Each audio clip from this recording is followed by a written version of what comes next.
नमस्कार दोस्तों, स्वागत है आपका अपने YouTube channel it's Hindi time पर। मैं गीता आपका बहुत बहुत स्वागत करती हूं।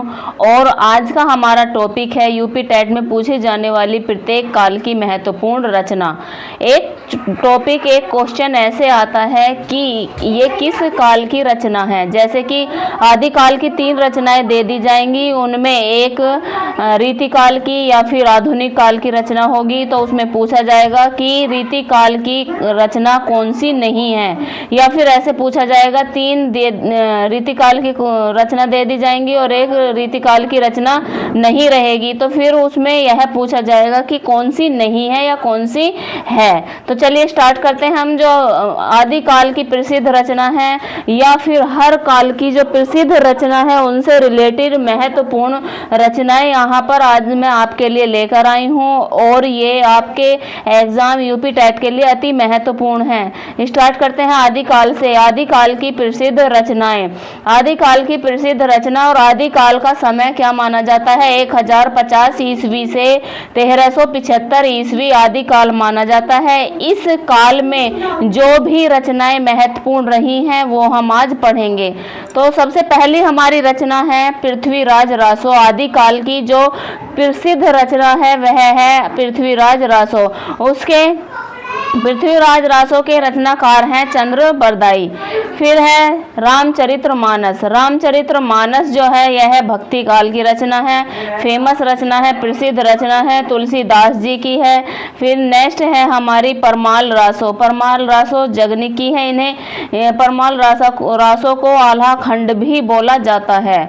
फिर हमारी नेक्स्ट रचना है पाउमचरियु। आदिकाल की प्रसिद्ध रचना पाउमचरियु स्वयंभू जी की है। यह अधूरा इस भाषा के प्रसिद्ध कवि हैं। ये जो है स्वयंभू, ये जो है आदिकाल के प्रसिद्ध कवि हैं। और एक है भविष्यत कथा। भविष्यत कथा जो है यह है कवि धनपाल की। तो हमने अभी आदिकाल से रिलेटेड जो प्रसिद्ध रचनाएं हैं वे पढ़ी हैं। आदिकाल का समय हमने बताया है 1050 से 1375 ईस्वी। नेक्स्ट है हमारा भक्ति काल। अब हम भक्ति काल की प्रसिद्ध रचनाएं पढ़ेंगे। भक्ति काल की प्रसिद्ध रचनाएं यहाँ पर हैं रामचरितमानस। भक्ति काल कब से कब तक माना जाता है? 1375 से 1700 ईस्वी तक भक्ति काल माना जाता है। और इसकी प्रसिद्ध रचना है रामचरितमानस। रामचरितमानस है तुलसीदास जी की। सूरसागर सूरदास जी की। बीजक है कबीरदास जी की। विनय पत्रिका तुलसीदास जी की। और पदावली है विद्यापति की। पदावली विद्यापति की रचना है। फिर हम पढ़ेंगे रीतिकाल। रीतिकाल की प्रसिद्ध रचना। रीतिकाल की प्रसिद्ध रचना और रीतिकाल का समय यहाँ पर माना गया है 1700 ईस्वी से लेकर 1900 ईस्वी तक। उनकी प्रसिद्ध रचना है बिहारी सतसई। क्या है इनकी प्रसिद्ध? जो बिहारी लाल थे वे रीतिकाल के प्रसिद्ध कवि थे और उनकी रचना है बिहारी सतसई। बिहारी सतसई के बारे में आपने पढ़ा होगा। जो बिहारी सतसई रचना है, बिहारी जी ने एक ही रचना इनकी फेमस है और एक ही इस रचना से ये इतने मतलब पूरे हिंदी साहित्य में प्रसिद्ध हुए हैं। नेक्स्ट है हमारी रसिक प्रिया। रसिक प्रिया है केशवदास की। केशवदास को कठिन काव्य का प्रेत माना जाता है। कवि प्रिया है केशवदास की। भूषण त्रयी है भूषण की और सुजान है भूषण की। नेक्स्ट हमारी रचना है आधुनिक काल से संबंधित। आधुनिक काल का समय है 1850 ईस्वी से अब तक। 1850 ईस्वी है गोदान प्रेमचंद जी की है। गबन प्रेमचंद जी की। कामायनी जयशंकर प्रसाद जी की। साकेत मैथिली शरण गुप्त जी की और यामा महादेवी वर्मा जी की। तो हमने सभी कालों से यहाँ पे रिलेटेड रचनाएं पढ़ी हैं। और आगे हैं साकेत है मैथिली शरण गुप्त जी की। यामा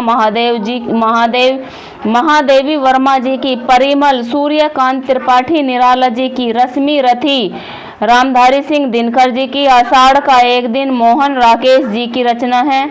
और ये देखो हमने चारों काल से रिलेटेड जो भी महत्वपूर्ण प्रसिद्ध रचनाएं हैं जो पूछी जा सकती हैं आपके पेपर में, आपके एग्जाम में, इनमें से पीछे अपने आपके जो PYQ हैं उनमें ये रचनाएं पूछी गई हैं कि ये किस काल की हैं और किस काल से नहीं है। तो जो इम्पोर्टेंट थी सभी काल की रचना वो मैं आपको आज पढ़ा चुकी हूँ। आप इस वीडियो को 2-3 बार अगर देखेंगे तो ये आपके अच्छे से याद हो जाएगी, इसलिए आप इन्हें रटने की कोशिश मत कीजिए और आप 2-3 बार इस वीडियो को देखेंगे तो आपके खुद ब खुद ये याद रह जाएंगी।